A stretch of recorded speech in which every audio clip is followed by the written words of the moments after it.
आजच्या विषयाला सुरुवात करण्यापूर्वी आज जागतिक महिला दिन आहे, तर सर्वप्रथम सगळ्यांना जागतिक महिला दिनाच्या खूप खूप शुभेच्छा।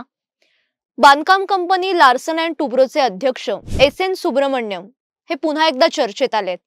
मध्यंतरी आठवड्याचे 90 तास काम करा, रविवारी पण काम करा, बायकोला किती दिवस बघत बसणार असा प्रश्न त्यांनी केला होता आणि त्यावरून अनेक उद्योजकांनी त्यांच्यावर टीका केली होती। ते बरेच ट्रोल झाले होते आणि आता पुन्हा एकदा एल&टी कंपनी चर्चेत आली आहे। लार्सन अँड टुब्रोने त्यांच्या महिला कर्मचाऱ्यांसाठी एक नवीन सुविधा सुरू केली आहे। कंपनीने असा निर्णय घेतलाय की त्यांच्याकडे काम करणाऱ्या महिलांना दरमहा 1 दिवस मासिक पाळीची सुट्टी मिळेल। महिला दिनापूर्वीच अध्यक्ष एस.एन. सुब्रमण्यम यांनी ही घोषणा केली आणि या निर्णयाची आता जोरदार चर्चा आहे। त्यांनी हा निर्णय कोणासाठी घेतलाय, सुप्रीम कोर्टाचं यावर काय म्हणणं आहे, कोणत्या देशात अशी सुट्टी दिली जाते, हे सगळं आजच्या भागातून आपण जाणून घेणार आहोत। नमस्कार, मी बागेश्री पारनेरकर आकार DG9 मध्ये सगळ्यांचं स्वागत करते।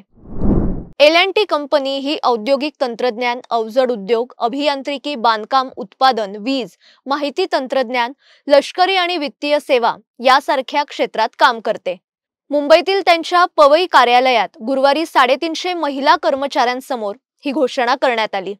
एल&टी मध्ये एकूण 60,000 कर्मचारी आहेत, यापैकी सुमारे 5,000 महिला आहेत, म्हणजेच एकूण कर्मचाऱ्यांपैकी 9% महिला तिथे काम करतात। एल&टीने स्पष्ट केले की मासिक पाळीच्या रजेची ही सुविधा फक्त उत्पादन आणि अभियांत्रिकी क्षेत्राशी संबंधित महिला कर्मचाऱ्यांसाठी आहे। एल&टीच्या इतर सर्व व्यवसायांमध्ये किंवा व्हर्टिकलमध्ये काम करणाऱ्या महिलांना ही सुविधा मिळणार नाही, कारण त्या ठिकाणी घरून काम करण्याची म्हणजे वर्क फ्रॉम होमची सुविधा आहे। तर मुख्य एल&टी कार्यालयांमध्ये कार्यालयात येऊन काम करणं अनिवार्य आहे। जर पाहिलं तर ही सुविधा उत्पादन आणि बांधकाम उद्योगात पूर्णपणे नवीन आहे। या निर्णयामुळे काय होणार आहे तर महिला कर्मचाऱ्यांना वर्षात 12 दिवसांची अतिरिक्त सुट्टी मिळणार आहे। त्यांच्यासाठी हा मोठा दिलासा आहे, विशेषतः ज्या महिलांना शारीरिक अस्वस्थता जाणवते त्यांच्यासाठी तर खूप मोठा दिलासा आहे। आता कंपनी हे धोरण कसं अंमलात आणेल आणि त्याचा महिला कर्मचाऱ्यांवर काय परिणाम होईल हे येणाऱ्या काळात पाहणं महत्त्वाचं ठरणार आहे। मासिक पाळीच्या रजेचा विषय हा अधूनमधून चर्चेत कायम असतो, म्हणजे त्यावर चर्चा होते, मग काही जण टीका करतात, पण ठोस काही बाहेर येत नाही। 8 जुलै 2024 रोजी सर्वोच्च न्यायालयाने कालावधी रजेची मागणी करणाऱ्या याचिकेवर सुनावणी करताना केंद्राला एक धोरण तयार करण्याचे निर्देश दिले होते।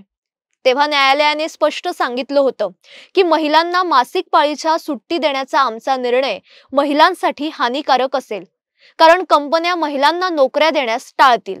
आणि हे बरोबर आहे, कारण आजही अनेक ठिकाणी महिलांना नोकरीवर घेताना खूप विचार केला जातो। ओरिसा महिला कर्मचाऱ्यांना 12 मासिक पाळीच्या सुट्ट्या देते। 15 ऑगस्ट 2024 रोजी ओरिसा सरकारने राज्यातील महिला कर्मचाऱ्यांना दरमहा 1 मासिक पाळी रजा देण्याची घोषणा केली होती। नवीन तरतुदीमध्ये महिला कर्मचाऱ्यांना वर्षातून 12 दिवसांची अतिरिक्त कॅज्युअल रजा देण्यात आली आहे आणि हे सध्याच्या 10 दिवसांच्या CL आणि 5 दिवसांच्या विशेष CL पेक्षा वेगळे आहेत।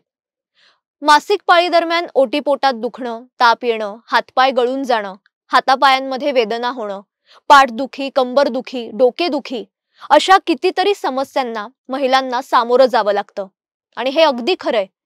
पण यावर सुद्धा 2 गट आहेत, म्हणजे एक या निर्णयाचं समर्थन करणारा गट आहे, तर दुसरा या निर्णयाने महिलांचं नुकसान होईल असं मानणारा आहे।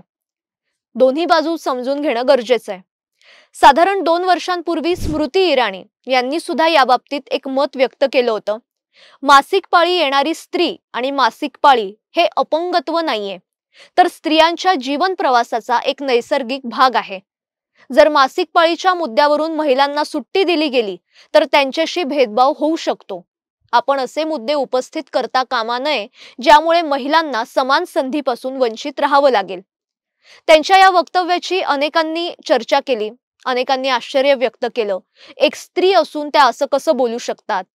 आज जर पाहिलं तर स्पेन, इंडोनेशिया, दक्षिण कोरिया, जपान, तैवान अशा अनेक देशांमध्ये अशा रजा मिळतात, पण त्यांचं वर्क कल्चर आणि आपलं यात फरक आहे आणि तो समजून घेतला पाहिजे।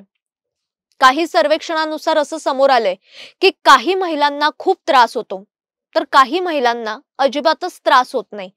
त्यामुळे काही महिला असं म्हणतात की आम्हाला सुट्टीची गरज नाहीये. आता ज्या महिलांना खरंच त्रास होतो त्यांना सुट्टी मिळाली पाहिजे. पण हे वर्कआउट कसं होणार? त्यासाठी कंपनी निकष कसे ठरवणार? आता L&Tचं उदाहरण घेऊ. म्हणजे एखाद्या डिपार्टमेंटमध्ये 10 महिला एका शिफ्टला काम करतायत. त्यापैकी 3-4 महिलांची मासिक पाळी सोबत आली तर सगळ्यांना एकदम सुट्टी मिळणार आहे का? हा सुद्धा प्रश्न आहे. काहींचं मासिक पाळीचं चक्र हे दर महिन्याला बदलतं. काहींना त्रास होतो किंवा काहींना होत नाही. काही महिलांनी मासिक पाळीचं कारण सांगून उगाच सुट्टी घेतली तर काय? म्हणजे हे असे अनेक प्रश्न आहेत. आता हे झालं कंपनीत काम करणाऱ्या महिलांचं. ज्या महिला अंग मेहनतीची कामं करतात त्यांचं काय? त्यांना कोण सुट्ट्या देणार? किंवा आता L&T सारखी कंपनी आहे की जिथे स्टाफ बराच आहे तिथे हे शक्य आहे. पण जिथे कमी स्टाफ आहे अशा ठिकाणी महिलांना सुट्टी दिली तर काय? असे अनेक प्रश्न उपस्थित होतात. म्हणजे महिलांच्या मासिक पाळीविषयी तिला होणाऱ्या त्रासाविषयी एखादा देश, सरकार, कंपनी एवढा विचार करते हे चांगलंच आहे. पण या निर्णयाचं महिलांच्या काम करण्यावर उलट परिणाम होणार असतील तर मग काय उपयोग? त्यामुळे महिलांना मासिक पाळीची सुट्टी मिळणार असं नुसतं जाहीर करून उपयोग नाहीये. दरमहा 1 वर्षाला 12 सुट्ट्या मिळणार ही चांगली गोष्ट आहे. पण त्यासाठी व्यवस्थित धोरण कंपनीला आखावं लागेल. त्याचं नियोजन करावं लागेल. काही महिने किंवा एखादं वर्ष हे कसं वर्कआउट होतंय हे पाहावं लागेल. तरच हा निर्णय योग्य ठरेल, नाहीतर नुसताच गोंधळ निर्माण होईल. आता L&T कंपनीने निर्णय घेतलाय तर इतर अनेक कंपन्यांवर त्यामुळे दबाव निर्माण होणार आहे. इतर कंपन्यांमध्ये काम करणाऱ्या महिलांना सुद्धा असं वाटणार की अरे मला सुद्धा अशी सुट्टी मिळायला हवी.